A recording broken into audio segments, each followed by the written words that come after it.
Yang terhormat Bapak-bapak, Ibu-ibu, salam Pancasila. Bapak-bapak, Ibu-ibu, tolong jangan lupa subscribe, like, dan di-share. Sifatnya gratis.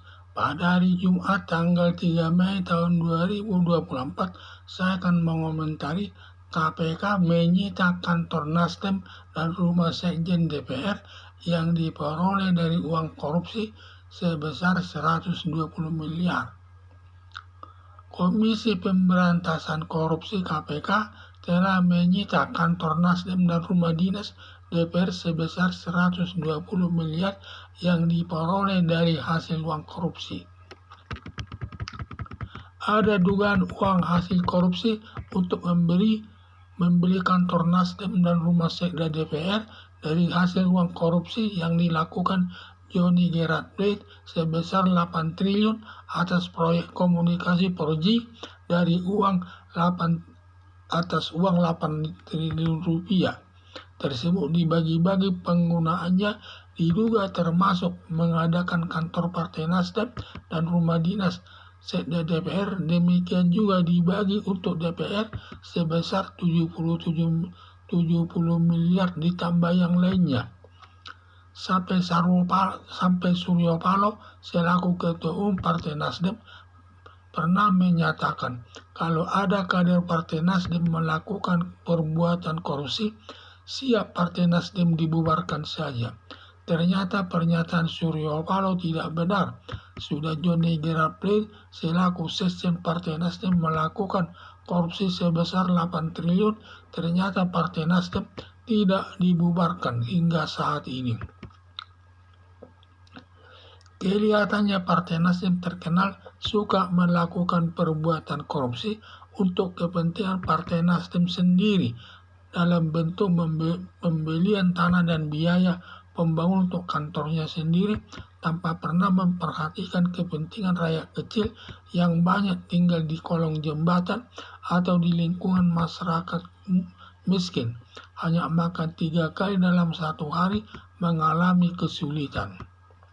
Diduga hal tersebut tidak hanya terjadi di Partai Nasdem saja, juga ada dugaan perbuatan yang sama ada dalam partai politik lain, karena partai politik yang masuk ke Senayan ada sekitar 7 partai politik, yaitu Partai Demokrasi Indonesia Perjuangan, Partai Golkar, Partai Gerindra, Partai Nasdem, Partai Demokrat, Partai Amanat Nasional, dan Partai Kebangkitan Bangsa. Sedangkan yang tidak masuk ke Senayan tetapi punya kantor sendiri dan partai politik jumlahnya sampai lebih 43 partai politik. Hanya yang masuk ke Senayan karena memiliki suara 4% lebih. Hanya ada 7 partai politik. Karena di bawah 4% tidak bisa masuk ke Senayan, antara lain seperti Partai Solidaritas Indonesia, Partai Persatuan Pembangunan, Partai Gelora, Partai Bulan Bintang, dan seterusnya. Partai politik pada umumnya tidak memiliki sumber dana resmi untuk membiayai berbagai kegiatan partai politiknya, termasuk dalam pengadaan kantornya. Berarti semua mengharapkan dari hasil korupsi terkait dalam melaksanakan kegiatannya, terlebih pada saat duduk sebagai anggota DPR di Senayan. Dengan demikian, perbuatan korupsi akan merajalela di tengah-tengah masyarakat, terlebih di lingkungan partai politik yang duduk di Senayan, sampai ada tuduhan yang dapat dipercaya bahwa lembaga DPR terkorupsi dari semua lembaga negara.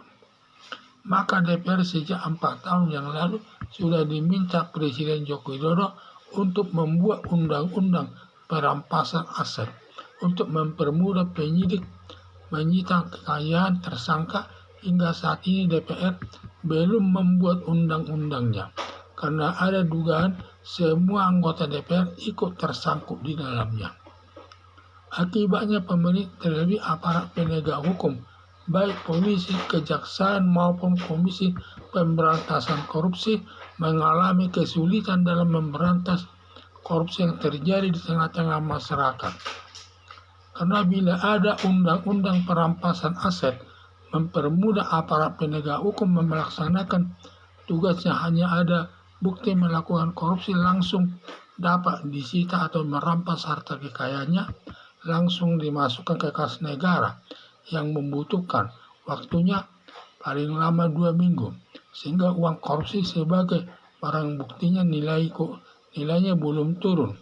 Tetapi karena belum ada undang-undang perampasan aset korupsi, penyelesaian perkara korupsi bisa mencapai 2 tahun.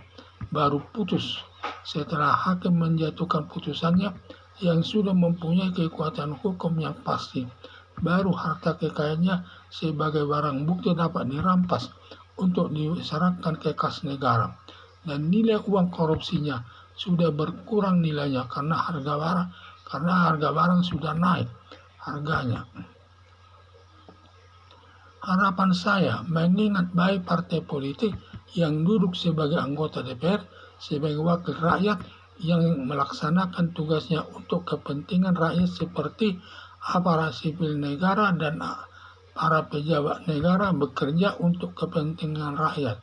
Sudah sewajarnya semua partai politik yang duduk di Senayan menetapkan anggarannya sebagai penghasilan resmi untuk melaksanakan semua kegiatan partai politik dan pengadaan anggaran untuk pengadaan perkantorannya, sehingga perbuatan korupsi akan hilang dari lingkungan partai politik. Dan bila ditemukan partai politik melakukan korupsi, langsung partai politiknya dibekukan, karena kenyataannya bukan bekerja untuk rakyat, justru merugikan rakyat. Komisi Pemberantasan Korupsi KPK telah menyita kantor Nasdem dan rumah dinas DPR sebesar 120 miliar yang diperoleh dari hasil uang korupsi. Ada dugaan uang hasil korupsi untuk membeli kantor Nasdem dan rumah sekda DPR dari hasil uang korupsi yang dilakukan Johnny Gerard Plate sebesar 8 triliun atas proyek alat komunikasi atau 4G. Dari uang 8 triliun tersebut dibagi-bagi penggunanya diduga termasuk mengadakan kantor Partai Nasdem dan rumah dinas sekda DPR. Demikian juga dibagi untuk DPR sebesar 70 miliar ditambah yang lainnya. Sampai Suryo Paloh selaku Ketua Umum Partai Nasdem pernah menyatakan kalau ada kader Partai Nasdem melakukan perbuatan korupsi, siap Partai Nasdem dibubarkan saja. Ternyata kenyataannya Suryo Paloh tidak benar. Sudah Johnny Gerard Plate selaku Sekjen Partai Nasdem melakukan korupsi sebesar 8 triliun. Ternyata Partai Nasdem tidak dibubarkan hingga saat ini. Kelihatannya Partai Nasdem terkenal suka melakukan perbuatan korupsi untuk kepentingan Partai Nasdem sendiri dalam bentuk pembelian tanah dan biaya pembangunan untuk kantornya sendiri, tanpa pernah memperhatikan kepentingan rakyat kecil yang banyak tinggal di kolong jembatan atau di lingkungan masyarakat miskin hanya makan 3 kali dalam satu hari mengalami kesulitan. Diduga hal tersebut tidak hanya terjadi di Partai Nasdem saja, juga ada dugaan perbuatan yang sama ada dalam partai politik lain, karena partai politik yang masuk ke sana ada sekitar 7 partai politik, yaitu Partai Demokrasi Indonesia Perjuangan, Partai Golkar, Partai Gerindra, Partai Nasdem, Partai Demokrat, Partai Amanat Nasional, dan Partai Kebangkitan Bangsa. Sedangkan yang tidak masuk ke sana tetapi punya kantor sendiri dan partai politik jumlahnya sampai lebih 40 partai politik. Hanya yang masuk ke sana karena memiliki suara 4% lebih hanya ada 7 partai politik. Karena di bawah 4% tidak bisa masuk ke Senayan, antara lain seperti Partai Solidaritas Indonesia, Partai Persatuan Pembangunan, Partai Gelora, Partai Bulan Bintang, dan seterusnya.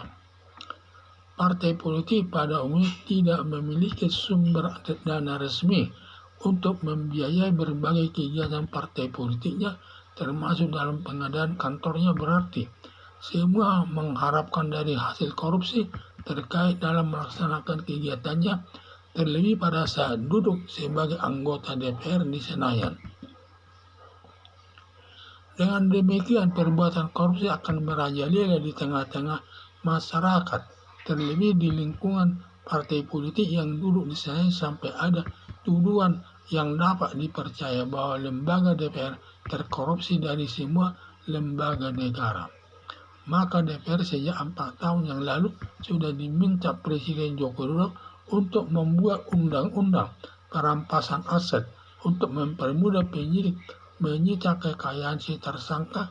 Hingga saat ini DPR belum membuat undang-undangnya karena ada dugaan semua anggota DPR ikut tersangkut di dalamnya nanti.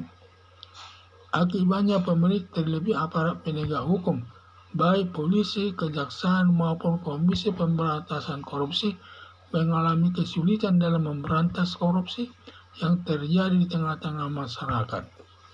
Karena bila ada undang-undang perampasan aset mempermudah aparat penegak hukum melaksanakan tugasnya, hanya ada bukti melakukan korupsi langsung dapat disita dan merampas harta kekayaannya langsung dimasukkan ke kas negara yang membutuhkan waktunya paling lama 2 minggu.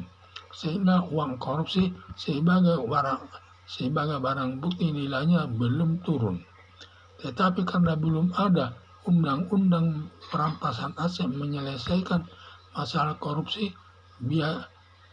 perkara korupsi bisa mencapai 2 tahun baru putus. Setelah hakim menjatuhkan putusannya yang sudah mempunyai kekuatan hukum yang pasti, baru harta kekayaannya sebagai barang bukti dapat dirampas untuk diserahkan ke kas negara, dan nilai uang korupsinya sudah berkurang nilainya karena harga barang sudah naik harganya.